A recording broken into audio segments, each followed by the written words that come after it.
Taylor stood frozen in the sterile corridor of St. Mary's General Hospital, clutching a plastic bag filled with her late mother's belongings.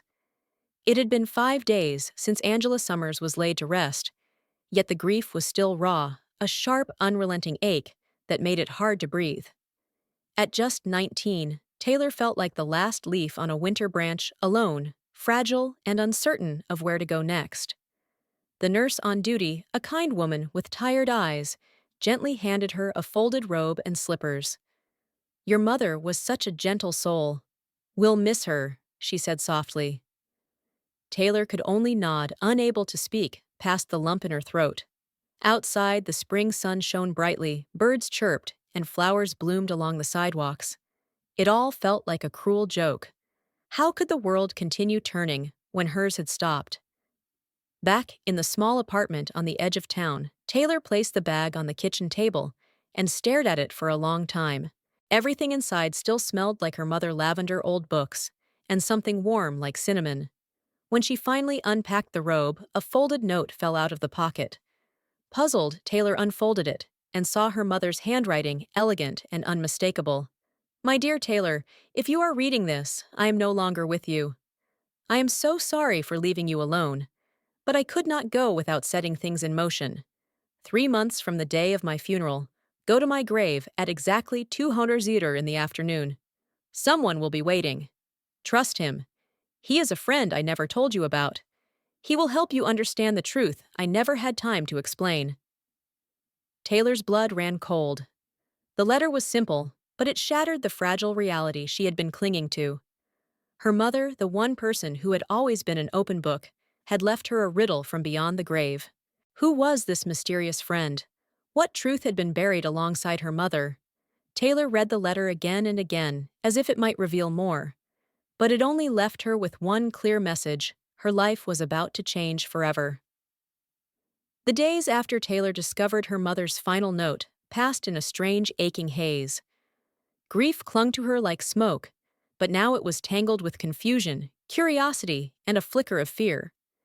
Angela had always been transparent, dependable, almost predictable. But this letter changed everything. It wasn't just a farewell. It was a key to a door Taylor never knew existed. Her mother's last words pulsed with mystery, hinting at secrets, long-buried truths, deliberately kept in shadow. Why 3 months? Why the grave? Why the sudden mention of a friend, when Angela had always insisted they had no real family left? Taylor couldn't ignore the gnawing sense that everything she thought she knew might be a carefully crafted illusion. Her once simple world was beginning to feel like a stage, and the curtain was about to rise on a story she had never been told. Determined to find answers, Taylor started digging. She scoured their apartment, the bookshelves, desk drawers, under floorboards, behind framed photos. It was an obsessive, sleepless kind of searching. One night she uncovered a leather-bound notebook, wedged behind old tax papers. Its pages were filled with her mother's neat handwriting lists, dates, addresses, cryptic abbreviations, and one striking note: Riverside Cemetery, Section 15. Row 7th, July 15th, 2:00 p.m. All set. Her heart thudded in her chest. Angela hadn't just left instructions, she had orchestrated something. Taylor wasn't just a grieving daughter anymore. She was the lead in a mystery her mother had written by hand. Then the knock came. A private detective appeared at the cafe where she worked, claiming someone had been searching for her family for over 17 years. That night, she was followed home by a man in a dark coat who vanished into the shadows when she turned. The fear was real now. This wasn't coincidence. Someone was watching. Someone wanted something. And maybe, just maybe, they were tied to the truth her mother had hidden. If you're as captivated as Taylor is, if you're ready to uncover long-buried secrets, comment yes below and subscribe to the channel for the next chapter of this emotional journey. Every moment from here is a step deeper into the truth. And yet, through the uncertainty, Taylor felt something shift. Her fear didn't outweigh her need to know. She was ready not just to mourn her mother, but to find out who Angela really was, and who she really was too. The day of July 15th arrived like a storm that had been slowly building on the horizon, and Taylor felt its weight in every breath. 3 months had passed since her mother's funeral, and though time had dulled the sharp edges of grief, it had done nothing to quiet the questions that burned inside her. With the envelope clutched tightly in her bag, and her heart thudding like a war drum, she entered Riverside Cemetery. The sun was high, and the sky cloudless, an unsettling contrast to the turmoil inside her. Angela's grave was just as she had left it, clean, adorned with fresh lilies, and impossibly still. Taylor knelt, whispered, "Mom, I'm here," and waited. She had barely finished speaking when a man's voice called her name. She turned to see an older gentleman, well-dressed, solemn, with kind but weary eyes. "Taylor," he said, stepping forward with a bouquet of white roses. "I'm Andrew Sterling, your mother's cousin." Taylor's breath caught. This was the friend her mother had written about. Andrew's presence radiated sorrow, and something else, regret. As they sat on a nearby bench, beneath a whispering oak tree, he handed her a thick envelope. "Your mother wanted you to have this, but first I owe you a story." What followed unraveled Taylor's world. Angela, proud and principled, had once had a close-knit family, but a betrayal had torn them apart. Her father, Roman Parker, was not dead, as Taylor had always been told. He was alive, living in New York, a well-known theater director who had spent nearly 2 decades searching for his daughter. The betrayal went deeper than infidelity. It was the silencing of truth, the deliberate burning of bridges, and the quiet burial of identity. Angela had fled after catching Roman with another woman, too hurt and too proud to allow him back in. Andrew, who had once urged her to forgive, had also been shut out. "I failed her," he admitted, "but she gave me a chance to make it right." As Taylor absorbed each revelation, flashes from her past questions, Angela had avoided letters never shown, clicked into place like broken glass, reassembling itself into a reflection she barely recognized. Everything about her life had been built on a curated version of the past. Now the real story emerged, messy and human and unfinished. When Andrew revealed her father's letters and the savings account her mother had built over years of sacrifice, Taylor felt both fury and gratitude. Her mother had hidden the truth, yes, but she had also given her the tools to uncover it. And now, finally, the door to that truth stood wide open. ChatGPT Genoi. The phone call between Taylor and Roman marked the first fragile thread of a connection that neither time nor pain had completely severed. His voice, deep, trembling, almost unbelieving, wasn't the voice of the man her mother had described in guarded tones or silences. It was the voice of someone who had aged with regret. "Taylor, is it really you?" he asked, and the emotion in his words, raw and unfiltered, caught her off guard. She whispered yes, and that single word changed everything. Within days, she was on a train to New York City, the envelope from Andrew still warm with secrets in her bag, her thoughts tangled between the past and what might lie ahead. When she stepped off the train at Grand Central, she saw him taller than expected, gray at the temples, holding a bouquet of white roses. "Dad?" She said the word, feeling both foreign and right. He approached her slowly, as if afraid she might vanish, and then embraced her gently.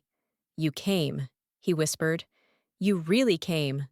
The apartment on the Upper West Side was elegant and filled with light, but it was the room that he had prepared for her, the pale blue walls, the shelves of classic literature, the piano in the corner, that made her breath catch. Everything was perfectly preserved, like a memory kept alive through sheer hope. On the dresser, dozens of photographs, her as a baby in Angela's arms, snapshots of a life she had never known. There was even a small teddy bear, worn from years of waiting. "It was your favorite roman," said his voice, thick with emotion. She picked it up, and something deep inside stirred a trace of a lullaby, the scent of aftershave, a flash of strong arms holding her. This wasn't a stranger's home. It was a version of hers that had never been allowed to exist. Throughout the week, they moved cautiously, like dancers learning a new rhythm. They visited Central Park, walked through the theater district, and talked for hours. Roman showed her backstage at Lincoln Center, introduced her to actors and costume designers, and spoke of Angela with reverence. He did not hide from the past. I was foolish, he told her one night, but I never stopped loving your mother or you. Taylor listened, unsure of how to forgive, but drawn toward him nonetheless. And slowly, the ice that grief and betrayal had built around her heart began to melt drop by quiet drop. Taylor's days in New York unfurled like pages in a book she had never known existed, each one revealing something new about herself, her past, and the father she had only imagined in shadows. After years of silence, Roman was determined to make every moment count. He took time off from the theater to be with her, not out of obligation, but out of longing for reconnection, for redemption. He became her guide through the sprawling city, showing her the life he had built, and the places he had once imagined walking through, hand in hand, with a daughter who never came. They wandered through museums, bookstores, and tree-lined avenues, not as strangers, but as two souls tentatively rebuilding something lost. In between those walks and whispered memories, he offered her something unexpected, a second chance to shape her future, and to finally follow the quiet dream she and her mother had shared, to study English and literature, or perhaps something more daring. Have you ever thought about the stage, he asked one evening, watching her eyes linger on the actors during a Lincoln Center rehearsal. You have presence, Taylor. And theater? Theater is in your blood. The thought startled her. She had always imagined a quiet life as a teacher, safe, steady, like the one her mother had known. But something about the stage stirred something deeper, something ancient. Maybe it was the way the lights made stories come alive, or the way her father's voice filled the space like music. Maybe it was just the sense that, for the first time, her life could be more than grief and unanswered questions. Encouraged by Roman, she agreed to audition for Juilliard. He arranged for her to meet with acting coaches, voice trainers, and movement instructors. Not because I want this for you, he said, but because I want you to know you're allowed to want something for yourself. Taylor trained with determination, discovering strength she didn't know she had. And while her future remained uncertain, what mattered most was that for the first time, she wasn't running from the past. She was walking through it, owning it, and letting it shape her into someone new. The pain hadn't vanished, but in its place, something brighter was taking root: possibility. And in Roman's quiet presence, in his unwavering belief in her, she felt what she had feared she'd lost: forever family. 3 months into her new life in New York, Taylor no longer felt like a girl suspended between grief and uncertainty. She had become someone else, someone stronger, rooted, still healing, but deeply alive. Juilliard had transformed her. Each day was an immersion in voice movement, emotion, and character. Her father, Roman, supported her unconditionally, never pushing, always present, as though he knew he could not make up for the lost years, but could honor them by showing up now. Uncle Andrew had moved into an apartment just a few blocks away, and their dinners filled with laughter, old stories, and even quiet tears were quickly becoming her favorite ritual. What once was silence and secrecy had become a home built from truth and choice. On the anniversary of Angela's death, the three of them traveled to Riverside bringing lilies and stories. Taylor knelt beside the grave and placed her fingers on the cool stone. "We did it, Mom," she whispered. "You brought us back together, and I'm learning how to be whole." The weight of what was lost would never fully vanish, but what had been gained now shimmered just as brightly. That summer, Roman cast Taylor in his latest production, a small role, but one that made her heart pound with anticipation. Watching her during rehearsals, Roman whispered to Andrew, "She's not just talented, she was meant for this." As opening night drew near, Taylor stood beneath the stage lights, rehearsing alone after hours. She looked out at the empty seats and imagined Angela sitting in the front row, smiling. And now the stage is set. Taylor's journey from sorrow to spotlight, from abandoned child to rising star, has just begun. But every story leaves something unresolved: questions that linger like echoes. Will Taylor fully forgive? Will the past find new ways to resurface? Or will she carve out a legacy all her own? Subscribe and follow to witness Taylor's next chapter, because her mother's last lesson was just the beginning. As Taylor stepped into her second year at Juilliard, She carried more than scripts and stage notes, she carried the quiet strength of a girl who had stitched herself back together. Her days were filled with rehearsals, monologue workshops, and nights studying in her room overlooking Central Park. But beneath the surface pulsed something deeper purpose. Roman, now not just a father, but her biggest supporter, watched her growth with awe, often sneaking into rehearsals to sit silently in the back. Uncle Andrew settled in a nearby neighborhood, had found new life in the city's pulse and in Taylor's presence. Their family dinners were warm, chaotic, full of debate and storytelling, the kind of moments Taylor had never known she missed until she had them. And in every quiet breath, she still felt Angela's presence. Sometimes it came as a line in a play that hit too close to home. Other times in the hush of the audience before the lights rose. One spring afternoon, the three of them returned to Riverside for Angela's anniversary. Taylor placed lilies on the grave and smiled. "We're okay, Mom. You did it. You brought us back together." Roman squeezed her shoulder. Andrew nodded, his eyes glistening. They stood there not in grief, but in gratitude for the second chances Angela had quietly orchestrated with love and determination. Later that evening, they gathered in Roman's apartment, flipping through old family photos, laughing at past hairstyles, and toddler tantrums, rewriting the family narrative page by page. Taylor knew her story was far from over. There would be roles she would win, and ones she would lose, challenges that would test the balance she'd found. But what mattered now was that she had people to return to, a dream she believed in, and a mother whose last gift was more powerful than any stage hope.